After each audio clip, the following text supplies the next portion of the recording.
If you can't make it good, at least make it look good. Governments will always play a huge part in solving big problems.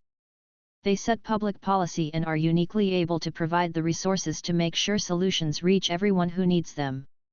They also fund basic research, which is a crucial component of the innovation that improves life for everyone.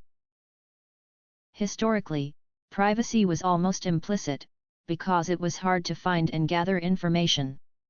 But in the digital world, whether it's digital cameras or satellites or just what you click on, we need to have more explicit rules, not just for governments but for private companies.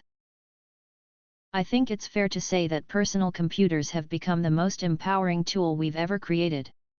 They're tools of communication, they're tools of creativity, and they can be shaped by their user. I'm a great believer that any tool that enhances communication has profound effects in terms of how people can learn from each other, and how they can achieve the kind of freedoms that they're interested in. If you go back to 1800, everybody was poor. I mean everybody. The Industrial Revolution kicked in, and a lot of countries benefited, but by no means everyone. In the long run, your human capital is your main base of competition. Your leading indicator of where you're going to be 20 years from now is how well you're doing in your education system. People always fear change. People feared electricity when it was invented, didn't they? People feared coal, they feared gas-powered engines. There will always be ignorance, and ignorance leads to fear. But with time, people will come to accept their silicon masters.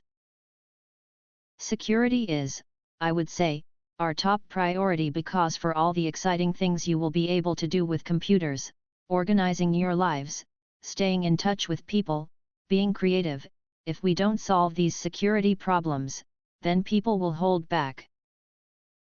The first rule of any technology used in a business is that automation applied to an efficient operation will magnify the efficiency. The second is that automation applied to an inefficient operation will magnify the inefficiency. The future of advertising is the Internet. There are people who don't like capitalism, and people who don't like PCs. But there's no one who likes the PC who doesn't like Microsoft. There are websites that any government wants to block. The truth about the Internet is that it's extremely hard to block anything, extremely hard. You'll never get perfect blocking. When I was growing up, my parents were almost involved in various volunteer things. My dad was head of Planned Parenthood. And it was very controversial to be involved with that. You may have heard of Black Friday and Cyber Monday. There's another day you might want to know about, Giving Tuesday. The idea is pretty straightforward.